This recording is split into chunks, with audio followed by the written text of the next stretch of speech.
Hey y'all, it's Leisha from Caught by Design. Today I'm excited to be sharing with you an unboxing video of this package I got from Artesprix Iron-On Ink. If you're not familiar with Artesprix, they sell a full line of sublimatable products.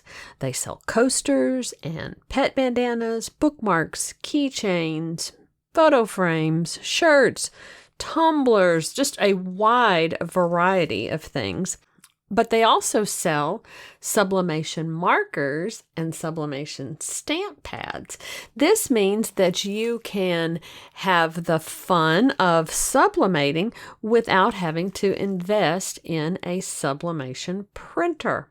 I have used the markers. I've used them with my grandson. We made some coasters, and it was a lot of fun for him to draw out his artwork with the markers and then see it come to life when we put the heat press on it.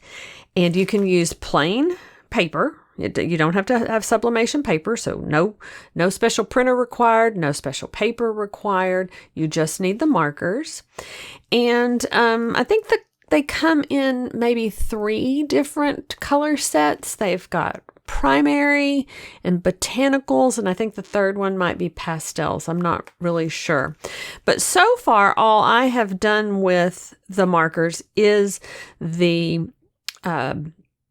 coasters, and I've never used a stamp pad. So I am excited to maybe get to experiment with some different projects. So let's see what they've got in the package here.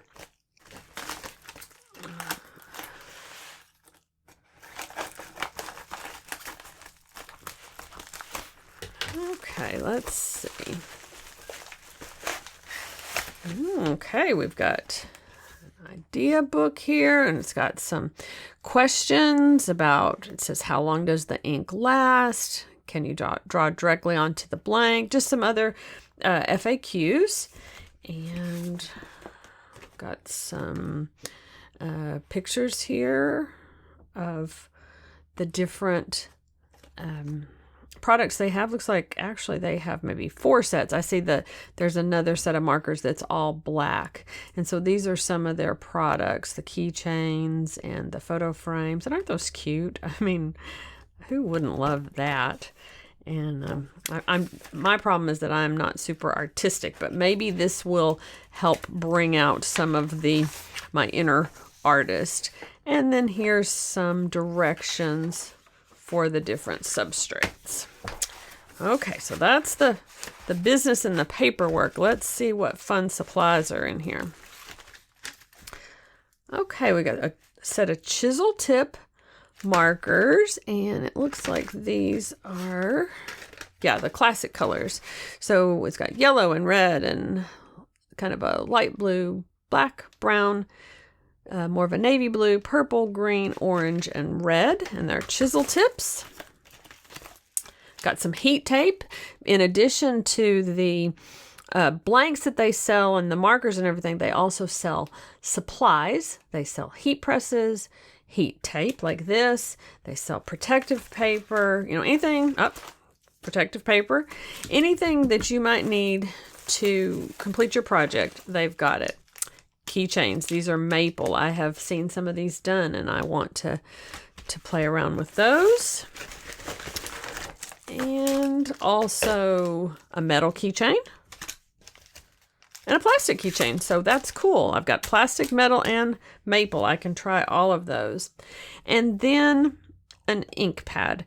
So if you have stamps already on hand, you can use them with the sublimation ink. The thing that you're going to have to remember is that the image is going to be reversed.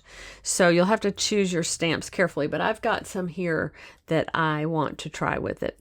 So these are my goodies. I'm looking forward to playing around with those and making something cute.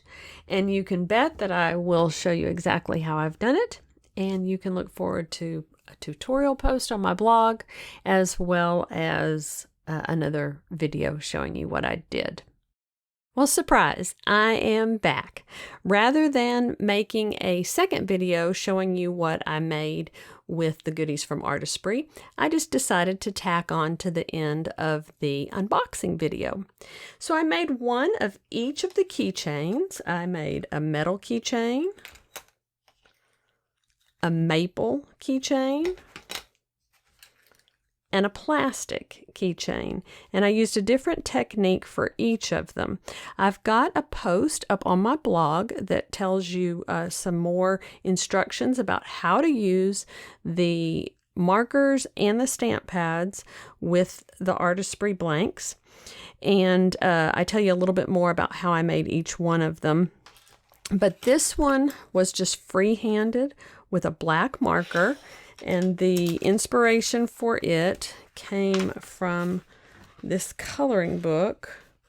I liked the pattern here, so I just drew some lines with pencil and kind of sketched out my design with pencil and then went over it with the black marker. Now you'll notice that I did go off of the edges there. If you've got an edge-to-edge design like this, you want to color beyond the margin of the template. I should have said that. I drew a template first with a pencil. I just traced around the shape. And then when I drew my design, I extended it way beyond so that I wouldn't have any white margins there. And this is the actual transfer that I pressed onto the blank. And you'll see that I didn't even have to erase the pencil marks. The pencil marks don't transfer when you press it. So you can just sketch out whatever you want and go over it. The maple keychain, I made the design with my Silhouette software. I took a design from the Silhouette Design Store and modified it a bit to make it a sketch design, and then I added a font. And actually when I sketched it out, I was kind of concerned because I don't know if you can see it very well there, but the pen lines, even though they're nice and straight, I was afraid that it would show up on my blank as, you know, lines. But it didn't. It pressed so nicely, and I just love the feel of this maple keychain there. And I am actually going to probably write a tutorial that'll tell you how to take designs from the Silhouette Design Store or any other kind of designs that are cut files and turn them into sketch designs. So you can look for that in the coming weeks, hopefully.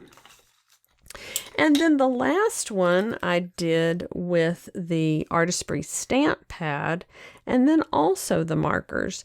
So I don't have a lot of rubber stamps. I'm not a big stamper, but I did find that I could use these foam letter stickers and make a very nice rubber stamp. They're called thickers. I've actually had these for a really long time, but I looked and you can still get them online, and they are just a foam, and I was able to put it on my acrylic block and stamp it and use it just like a regular stamp, and that way it allowed me to mirror the design or mirror the letter without having to worry about tracing anything. For the little flowers, I used a flower stamp that I had, but rather than use the stamp pad, which is just black ink, I wanted colors. So what I did was take a marker and just color the stamp and then stamp it down on my paper. And I did have to recolor each time in between so I could get a good dark stamp. I would color it and stamp it once and color it again and stamp it. Then I cleaned it off really well between colors. And I went back when I was all done with that, and I just added a little dot of yellow.